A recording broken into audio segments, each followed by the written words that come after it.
The 1777 siege of Fort Ticonderoga occurred between 2 and 6 July 1777 at Fort Ticonderoga, near the southern end of Lake Champlain in the state of New York. Lieutenant General John Burgoyne's 8,000-man army occupied high ground above the fort, and nearly surrounded the defenses. These movements precipitated the occupying Continental Army, an understrength force of 3,000 under the command of General Arthur St. Clair, to withdraw from Ticonderoga and the surrounding defenses. Some gunfire was exchanged, and there were some casualties, but there was no formal siege and no pitched battle. Burgoyne's army occupied Fort Ticonderoga and Mount Independence, the extensive fortifications on the Vermont side of the lake, without opposition on the 6th of July. Advance units pursued the retreating Americans. The uncontested surrender of Ticonderoga caused an uproar in the American public and in its military circles, as Ticonderoga was widely believed to be virtually impregnable, and a vital point of defense. General St. Clair and his superior, General Philip Schuyler, were vilified by Congress. Both were eventually exonerated in courts-martial, but their careers were adversely affected. Schuyler had already lost his command to Horatio Gates by the time of the court-martial, and St. Clair held no more field commands for the remainder of the war. Background: in September 1775, early in the American Revolutionary War, the American Continental Army embarked on an invasion of Quebec. The invasion ended in disaster in July 1776, with the army chased back to Fort Ticonderoga by a large British army that arrived in Quebec in May 1776. A small Continental Navy fleet on Lake Champlain was defeated in the October 1776 Battle of Valcour Island. The delay required by the British to build their fleet on Lake Champlain caused General Guy Carleton to hold off on attempting an assault on Ticonderoga in 1776. Although his advance forces came within 3 miles of Ticonderoga, the lateness of the season and the difficulty of maintaining supply lines along the lake in winter caused him to withdraw his forces back into Quebec. British forces General John Burgoyne arrived in Quebec in May 1777 and prepared to lead the British forces assembled there south with the aim of gaining control of Ticonderoga and the Hudson River Valley, dividing the rebellious provinces. His British Army troops consisted of the 9th, 20th, 21st, 24th, 47th, 53rd and 62nd Regiments, along with the flank companies of other regiments left as a garrison in Quebec. The light infantry and flank companies formed the Army's advance force, and were commanded by Brigadier General Simon Fraser. The remaining regulars, under the leadership of Major General William Phillips, formed the right wing of the army, while the left was composed of Hessians under the command of Baron Riedesel. His forces consisted of the Retz, Riedesel, Specht, Mwanner, and Hesse-Hanau regiments, along with one regiment of grenadiers and another of horseless dragoons. Most of these forces had arrived in 1776, and many participated in the campaign that drove the American army out of Quebec. The total size of Burgoyne's regular army was about 7,000.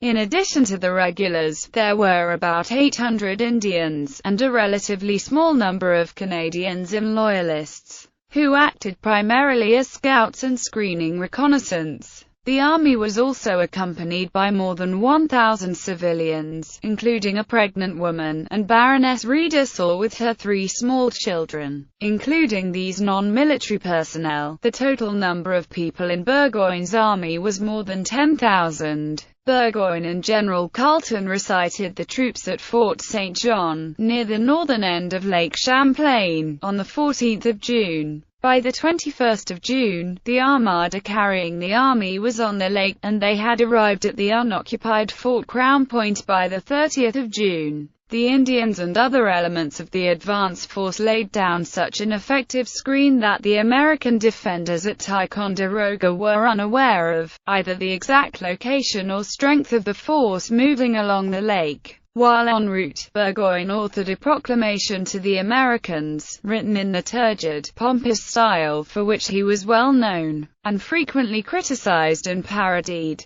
American defenses. American forces had occupied the forts at Ticonderoga and Crown Point since they captured them in May 1775 from a small garrison. In 1776 and 1777, they undertook significant efforts to improve the defenses surrounding Ticonderoga. A peninsula on the east side of the lake, renamed Mount Independence, was heavily fortified. To the north of Old Fort Ticonderoga, the Americans built numerous redoubts, a large fort at the site earlier French fortifications, and a fort on Mount Hope. A quarter-mile-long floating bridge was constructed across the lake to facilitate communication between Ticonderoga and Mount Independence. Command at Ticonderoga went through a variety of changes early in 1777. Until 1777, General Philip Schuyler had headed the Continental Army's Northern Department, with General Horatio Gates in charge of Ticonderoga. In March 1777, the Continental Congress gave command of the whole department to Gates. Schuyler protested this action, which Congress reversed in May, at which point Gates, no longer willing to serve under Schuyler, left for Philadelphia. Command of the fort was then given to General Arthur St. Clair, who arrived only 3 weeks before Burgoyne's army. The entire complex was manned by several understrength regiments of the Continental Army and militia units from New York and nearby states. A war council held by Generals St. Clair and Schuyler on the 20th of June concluded that the number of troops now at this post, which are under 2,500 effectives, rank and file, are greatly inadequate to the defense, and that it is prudent to provide for a retreat. Consequently, plans were made for retreat along 2 routes. The first was by water to Skensborough, the southernmost navigable point on the lake. The second was overland by a rough road leading east toward Hubbardton in the New Hampshire grants. Sugarloaf, a height called Sugarloaf, overlooked both Ticonderoga and Independence, and large cannons on that height would make the fort impossible to defend. This tactical problem had been pointed out by John Trumbull when Gates was in command. It was believed to be impossible for the British to place cannons on the heights, even though Trumbull, Anthony Wayne, and an injured Benedict Arnold climbed to the top and noted that gun carriages could probably be dragged up.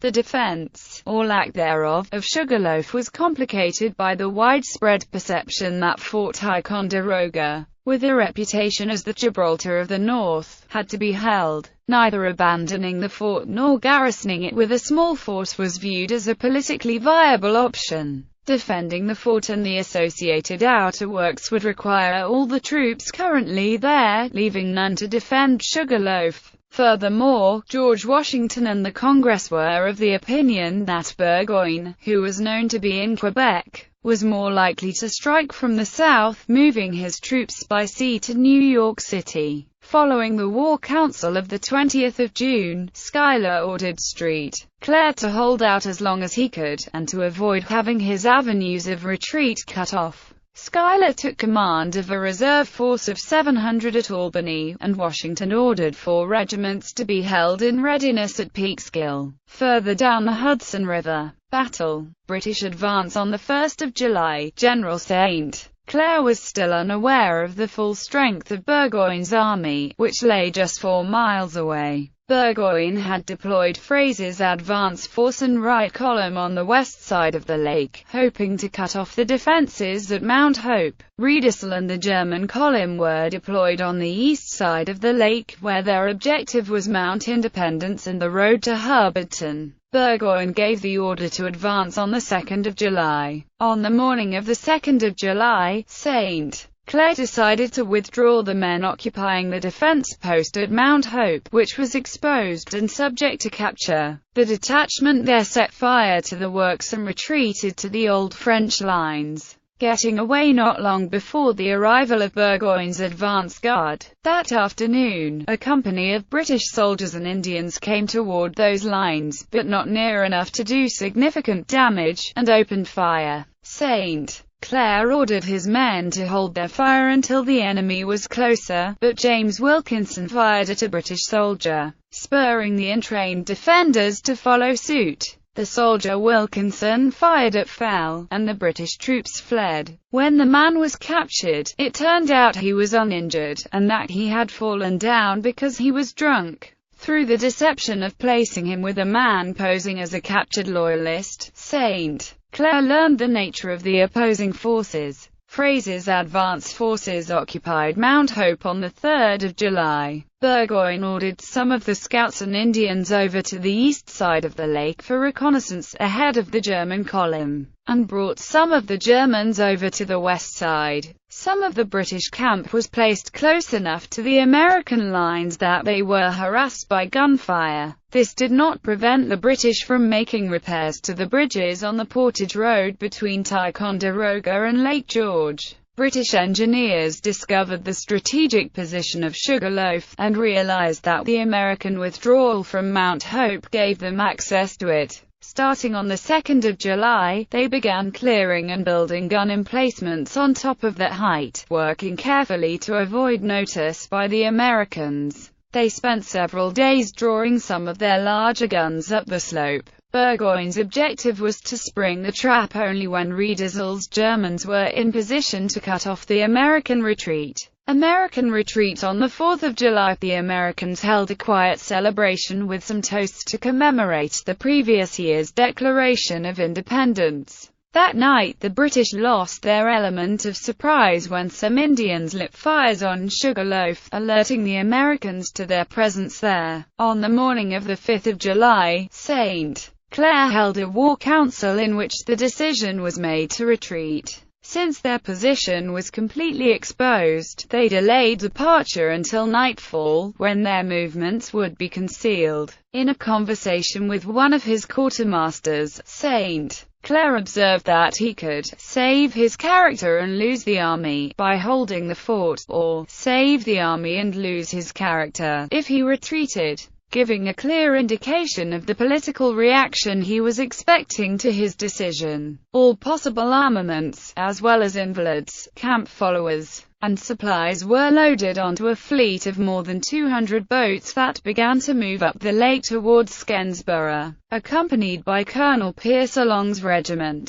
Owing to a shortage of boats, 4 invalids were left behind, as were the very largest cannons and a variety of supplies, everything from tents to cattle. The rest of the army crossed to Mount Independence and headed down the Hubbardton Road, which Riedsel's forces had not yet reached. A handful of men were left at the pontoon bridge with loaded cannons to fire on British attempts to cross it, but they were drunk when the British arrived the next morning. The British occupied the forts without firing a single shot. Detachments from Fraser's and Riedsel's troops set out in pursuit of the retreating Americans on the Hubbardton Road, while Burgoyne hurried some of his troops up the lake towards Skensborough. Aftermath: at least 7 Americans were killed and 11 wounded in skirmishing prior to the American retreat. British casualties were not tallied, but at least 5 were killed in skirmishes. The Americans made good time on the Hubbardton Road. Most of the force reached Castleton, a march of 30 miles, on the evening of the 6th of July. The British pursuit resulted in the Battle of Hubbardton when they caught up with the rearguard on the morning of the 7th of July. But this enabled the main American body to escape, eventually joining forces with Schuyler at Fort Edward.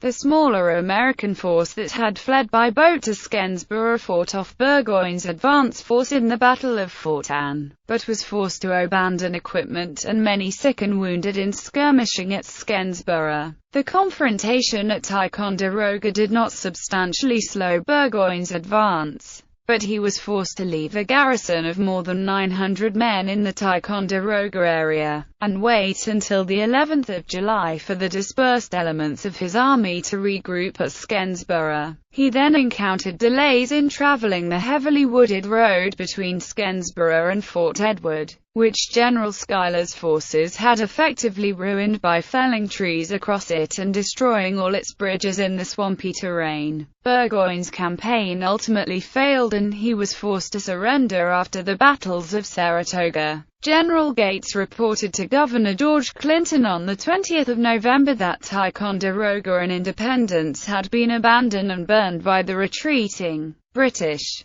Political and public outcry. The political and public outcry after the withdrawal was significant.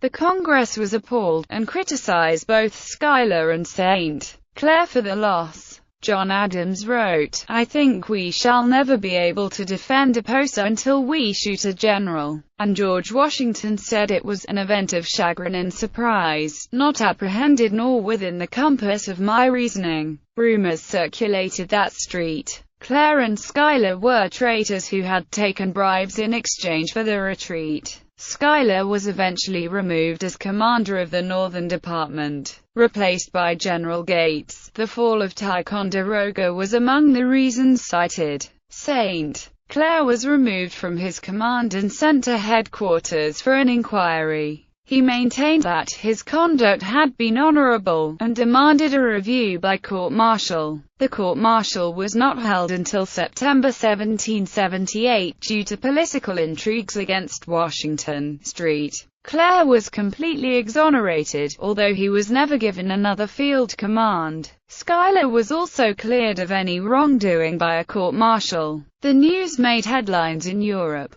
King George is reported to have burst into the chambers of the scantily clad Queen, exclaiming, "I have beat them. I have beat all the Americans." The French and Spanish courts were less happy with the news, as they had been supporting the Americans, allowing them to use their ports, and engaging in trade with them. The action emboldened the British to demand that France and Spain close their ports to the Americans. This demand was rejected, heightening tensions between the European powers.